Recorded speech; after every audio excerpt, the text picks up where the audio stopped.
আসসালামু আলাইকুম, welcome to my daily blog. কেমন আছেন সবাই? আমরা আছি আলহামদুলিল্লাহ। কিন্তু আমার না কি যেন একটা হয়েছে, সেটা হচ্ছে হাইফাই যে বড় হচ্ছে না, ইনশাল্লাহ আগস্ট মাসে তো ওর 2 বছর হয়ে যাবে। আর আমার মধ্যে না একটা ফোবিয়া ক্রিয়েট হয়েছে, সেটা হচ্ছে ও বড় হওয়ার সাথে সাথে আমি বুড়া হয়ে যাচ্ছি, আমার জামাইটারও বয়স বেড়ে যাচ্ছে, আমার আব্বু আম্মু, আমার শ্বশুর শাশুড়ি সবাই আরও তাদের সবারই আর কি বয়স বাড়তেছে। তো এই জিনিসগুলো আমি কেন জানি নিতেই পারতেছি না। আচ্ছা, আপনাদের কারো কি সেম এই ফিলটা হচ্ছে? আমি এই জিনিসটা মাথা থেকে ছাড়তে পারছি না। এই চিন্তাগুলো সবসময় আমার মাথায় ঘুরপাক খাইতেছে, আর প্রত্যেকটা দিন আমার কেমন যেন একটা খারাপ লাগা কাজ করতেছে আমার মধ্যে। গল্প উপন্যাসে যে আমরা পড়তাম যে যদি একটা টাইম মেশিন থাকতো অতীতে ফিরে যেতে পারতাম, আমার সেম ফিলটা হচ্ছে অ্যাকচুয়ালি, যে if I had a time machine তাহলে 10 বছর আগে চলে যাইতাম। আই হোপ যে আমার এই ফোবিয়াটা তাড়াতাড়ি কেটে যাবে আর সময়টাকে আমি মেনে নিতে পারবো। এনিওয়ে, সেদিন মোয়াপুতের বাসায় গিয়েছিলাম। উইকের একটা দিন আমরা একটু ট্রাই করি, আমাদের কমিউনিটির যারা আছে, খুব আপনজন যারা, তাদের সাথে টাইম স্পেন্ড করতে। আমরা মুভি দেখি, আড্ডা দেই, ভালো লাগে আর কি। আর আমি মানুষটা একদমই একা থাকতে পারি না, একদম আমার দাদা দাদি আব্বুর মতো। তো আলহামদুলিল্লাহ আমার হাজব্যান্ডও সেম আমার মতো, ও একা থাকতে পছন্দ করে না, একটু সময় পাইলেই চায় একটু সবার সাথে একসাথে আড্ডা দিতে। আমার বিয়ের পর আমার শ্বশুর বাড়িতে এই কারণে আমার খুবই ভালো লাগতো থাকতে, কারণ আমার শ্বশুর বাড়ি হচ্ছে সেম আমার দাদুর বাড়ির মতো, যে সারাক্ষণই মানুষ আসা যাওয়া করতেছে, মেহমান লেগেই আছে, তাদের সাথে আর কি গল্প গুজব, একসাথে খাওয়া দাওয়া, সময় যে কিভাবে কেটে যায় বোঝাই যায় না। And I always prefer to have a comfort zone where I can talk without any hesitations and formalities. And আলহামদুলিল্লাহ নিজের দেশ থেকে এত দূরে আসার পরেও এত সুন্দর একটা মনের মতো কমিউনিটি পাবো সত্যি কখনো চিন্তা করি নাই। Where we don't have any makey activities, fake people, politics. What we feel, we just share with each other. That's it. Anyway, তো আগের দিন আমার জামাই আমাকে বলছিল যে গরুর মাংস দিয়ে খাফসা টাইপের বিরিয়ানি রান্না করতে, স্পাইসি খাফসা। তো ওটাই রান্না করতেছিলাম, আর আমার জামাই এখানে বানাইতেছিল একটা চাটনি, ও রসুন কাঁচামরিচ ধনিয়া পাতা দিয়ে সেই মজার একটা চাটনি বানায়। এটা দিয়ে বিরিয়ানি বা ওই যে চিতই পিঠা এই টাইপের কিছু খাইতে কি যে মজা লাগে। এটা কিন্তু অনেক স্পাইসি হয়, তাই মুখে রুচি না থাকলে বা সর্দি লাগলে এই কি বলবো, চাটনি বা ভর্তা টাইপের জিনিসটা দিয়ে যে কোনো কিছু অনেক মজা লাগবে। আমার কাছে মনে হয়েছে কি যে দেশি গোল বড়ই আছে না, ওইটা দিয়ে আমার মুখে পানি চলে আসছে, এইটা যে কি মজা লাগবে খেতে। এই তো আমার বিরিয়ানি হয়েই গেছে, চালটা একদম পুরোপুরি সিদ্ধ হয়ে গেছে। তো মাংসগুলো আর কি রান্না করে এটা আবার হচ্ছে ওভেনে দিছিলাম। এটা ঠিক বারবিকিউ না, হালকা একটু কুক হয়েছে আর কি, কোনো স্মোকি ফ্লেভারও না, জুসি জুসি একটা ভাব থাকে। আর এদিকে মোয়াপু আবার কাবাব বানাইছে, তো সেগুলো আর কি ভাজতেছিল। এই তো আমার বিরিয়ানি দেখছেন রেডি। আমার এই বিরিয়ানির রেসিপিটা কিন্তু আমার পেজে দেওয়া ছিল, অনেক আগেই দেওয়া আছে আর কি, যেটার ক্যাপশন মেবি ছিল ইয়া হাবিবি বিরিয়ানি, এই টাইপের কিছু একটা, আপনারা দেখে নিন খুঁজে যদি আপনারা আর কি দেখতে চান। এই তো আমরা খাওয়া দাওয়া শুরু করছি। আর এই যে এখানে মাংসের তেলটা, গরু মাংসের তেল আপনাদের কার কার ভালো লাগে? আমার তো খুবই মজা লাগে গরু মাংসের তেল খাইতে। আর খাবারটা এত গরম ছিল, আল্লাহ, আমি ঠিকমতো ছিটতেও পারতেছিলাম না তেলটা। সবাই খেয়ে না অনেক প্রশংসা করতেছিল, তো আমার না একটু লজ্জা লজ্জা পাইতেছিল, আবার মনে মনে খুশিও হচ্ছিলাম। রান্নার প্রশংসা যদি কেউ করে তাহলে কার না ভালো লাগে বলেন? ওই দেখেন এইদিকে হাইফা নাইজার সাথে কথা বলতেছে ফোনে। ওই দিন নাইজারা যাইতে পারে নাই, নাইজার শরীরটা একটু খারাপ ছিল, এই কারণে।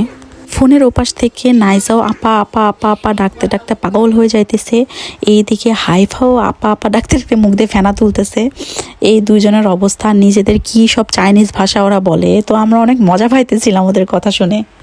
তারপর হাইফা বুড়ি তিরিং বিরিং করে নাচা শুরু করলো, একবার হৃদয় ভাইয়ের কাঁধের উপর উঠে, একবার ওর বাবার ঘাড়ের উপর যায়, কি একটা অবস্থা। আর দেখেন কি সুন্দর একটা চাঁদ উঠছে, মোয়াপুর রুমের জানালা দিয়ে দেখতেছিলাম, কি যে ভালো লাগতেছিল। আমরা না লাইট অফ করে চুপচুপ করে গল্প করতেছিলাম সবাই, খুব মজা লাগতেছিল, বাংলাদেশ বাংলাদেশ একটা ফিল হইতেছিল।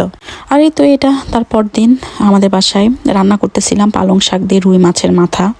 তারপর সন্ধ্যার সময় না এত ক্ষুধা লাগছে আমার, যেটা হয় সন্ধ্যার সময় আমার যে ক্ষুধাটা লাগে সারা দিনেও মনে হয় আমার এরকম ক্ষুধা লাগে না। কী খাবো ভাবতে ভাবতে পরে দেখলাম কি ফ্রিজে হচ্ছে চিকেন ফ্রাই আছে রেডিমেড ফার্ম ফুডের।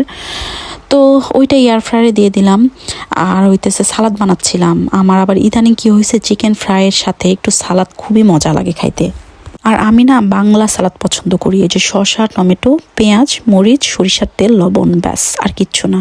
ওই যে বিদেশি টাইপের সালাদ যেটা বলে না, লেটুস, তারপর চিজ, হাবিজাবি মেয়োনিজ টেয়োনিজ দিয়ে জগা খিচুড়ি টাইপের যে সালাদটা না, এটা আমি খাইতেই পারি না। আমার জামাই আবার ওই টাইপের সালাদ অনেক পছন্দ করে।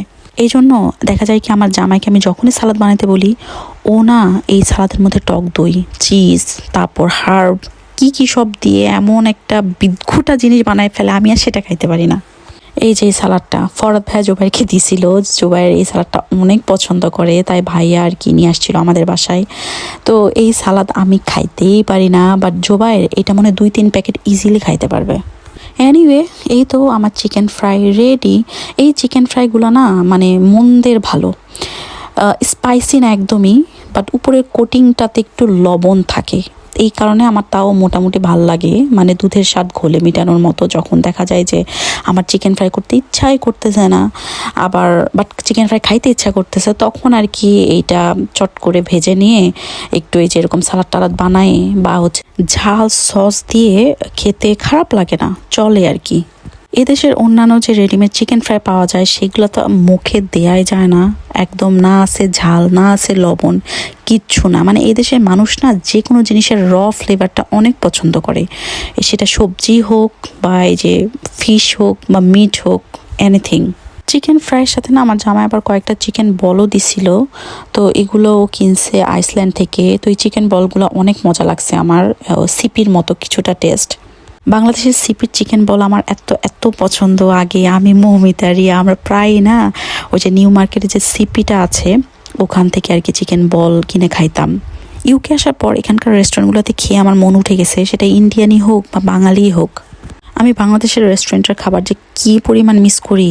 দেশে থাকতে আগে যখনই আর কি রেস্টুরেন্টে খাবার কথা আসতো তখনই না খুশি হয়ে যাইতাম যে মজার কোনো খাবার খেতে পারবো। বাট এখানে যদি আমার জামাই বলে চলো আজকে কোনো রেস্টুরেন্টে খাই, আমার মানে মনই টানে না, কেন জানি মনে হয় কি দূর ওই একই টাইপের ওই বাঙালি রেস্টুরেন্ট হলে হচ্ছে ওই যে কারি মশলা দিয়ে একটা তরকারি দিবে, ভালোই লাগে না। আর ব্রিটিশ রেস্টুরেন্টে খাওয়ার তো প্রশ্ন ওঠে না, সেগুলো হালালও না।